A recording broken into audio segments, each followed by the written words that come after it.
two anti-war speeches by the socialist leader Eugene v. Debs. He gives both these in 1918. He is going to be talking a bit about why he thinks the war is inappropriate, why nobody should support it, and he is going to be sent to prison for it. Now, like I said in the intro video, from prison he runs for president. He gets nearly 1 million votes. He's quite the interesting figure. Now, if you want to read a little bit more about Mr. Debs, if you have the Siegel edition, the 5th Siegel edition of the Eric Foner book, here are some pages you can for some background. So that's 746 through 748, and also 752 through 755. There won't be much about Debs himself on those pages. They'll talk. Eric Foner talks a little bit about Debs, but it's going to be more helpful for background. You know, why is Debs saying what he's saying, and why is he getting in trouble?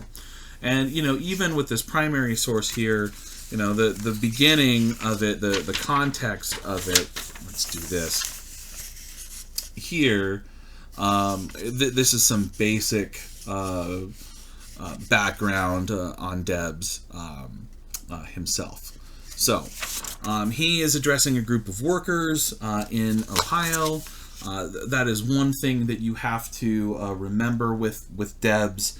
As a socialist, he's very tied in with the labor movement, and he's always looking at things from the dignity of the worker perspective. That's part of what he's doing, and part of what motivates him is he's saying, look, the rich are oppressing the poor, and this class warfare, you know, rich oppressing poor, is what animates so much of the conflict in the U.S. And he's saying on those grounds we should oppose participating in this war. Now, also the United States at the time, this is after the United States has passed the Espionage and Sedition Act, making it essentially illegal to speak out against the government on the war. Which you should immediately recognize as a violation of the First Amendment. But, you know, the United States does this every once in a while. It's not the first time that there's an Espionage or Sedition Act. You know, you go back to the Adams administration. There's an Alien and Sedition Act. There's lots of stuff that we could talk about.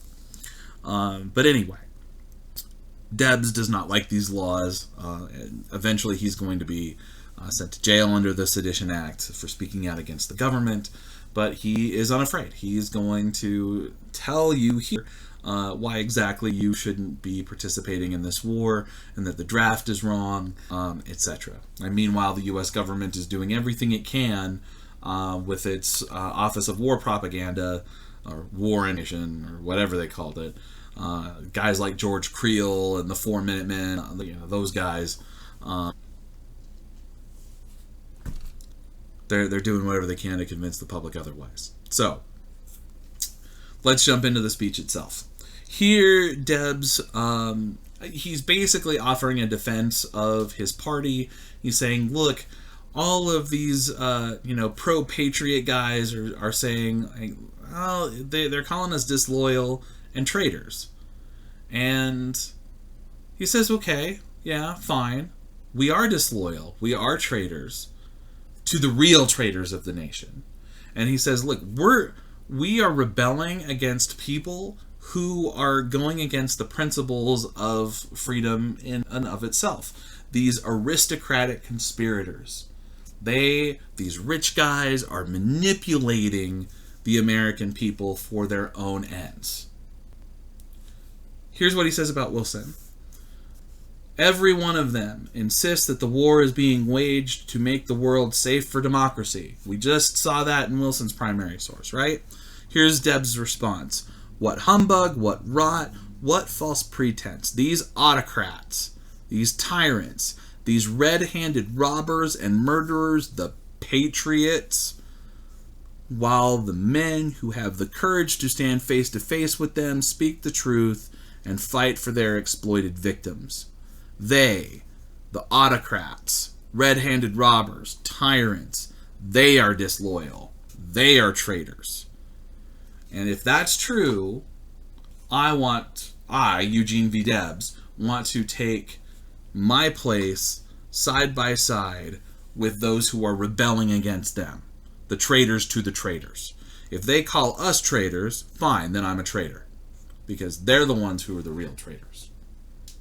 It's some kind of, when it's like that, the rhetoric's not all that great, but, I mean, he's got a point. So, I think it's really interesting with what we just saw. Wilson's primary source, his call for war, that this is a fight against autocracy and tyranny and all that. Well, Debs is turning right back around and saying, the tyranny is right here in America, right here in the United States, and it's coming from these rich conspirators, these autocrats, these tyrants, etc. Now, he is going through in here, like, look, these aristocratic conspirators, they are suppressing any speech against them. They are manipulating you. They are taking advantage of you. And he says, and so in our great democracy, under our free institutions, they flatter our press by suppression. Well, that's the Espionage and Sedition Act right there.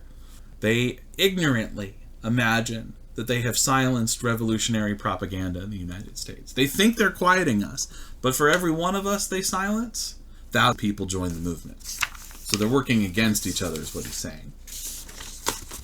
He also says, the greedy, profit-seeking exploiter cannot see beyond the end of his nose.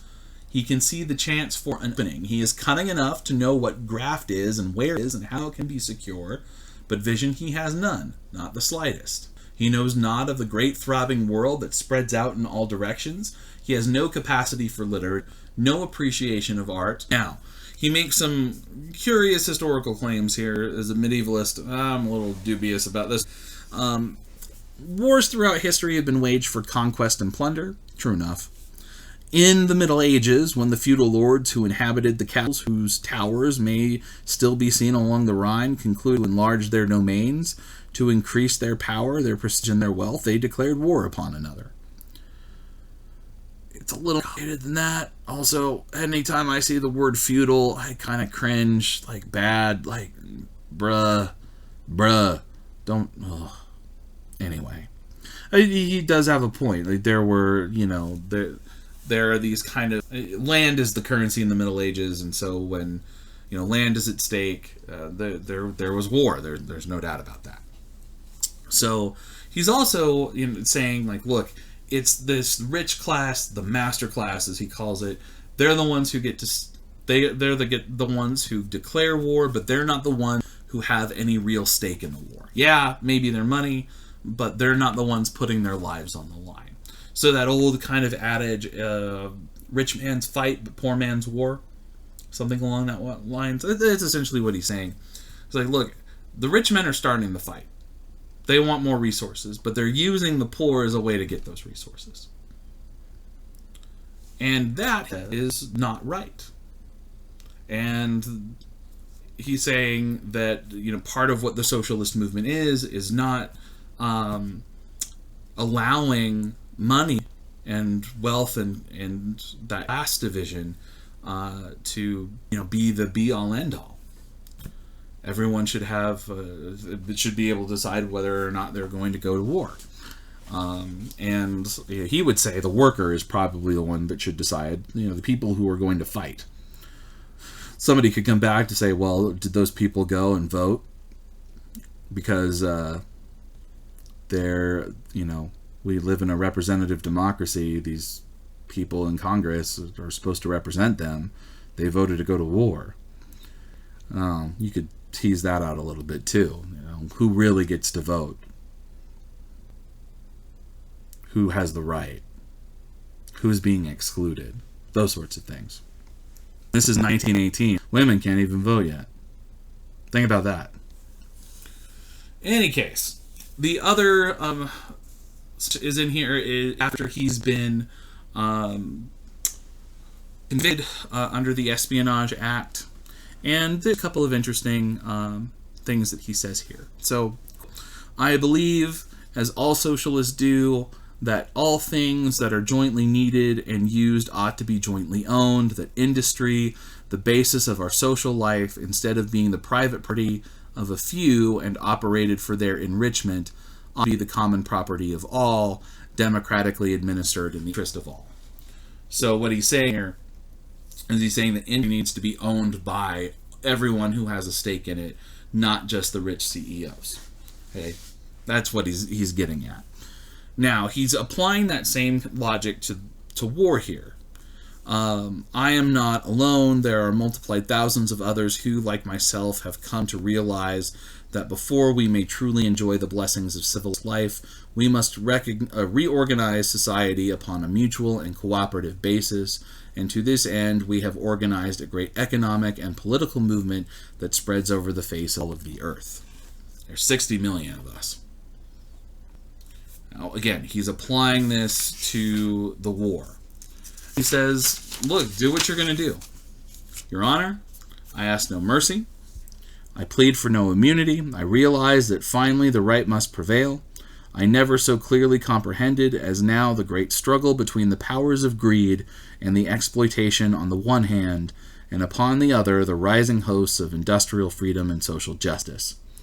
I can see the dawn for the better day of humanity. The people are awakening. In due time, they will and must come to their own. We're saying, do what you have to do. I know that my arrest and my imprisonment are going to bring more people home. And it's just a matter of time before things come back and bite these rich profiteers in the butt. It's kind of apocalyptic in that way. That's an interesting way of thinking about it, I think. In any case, what are you using this primary source for? Number one, I wanted to give you some dissent against World War I because it was rampant. Some of the things that you read about, like the slacker raids and the imprisoning of journalists and whatnot, that's all very much happening. There was a strong anti-war movement in this country. And so Eugene Debs has come to kind of symbolize that. I wanted you to this perspective. Now, this would go quite well with the third essay prompt, or the third question on the essay prompt. Does World War I make the United States a safe place for democracy? And I think you know what Eugene V. Debs would say. He would say no, it obviously did not, and he'd talk about that. Also, here we have somebody who is claiming to be an American socialist. Socialism is a big buzzword in our politics now, and I think it would be interesting, rather than, hearing it filtered through a talking head or somebody else. Like, what does an American socialist say that they're about?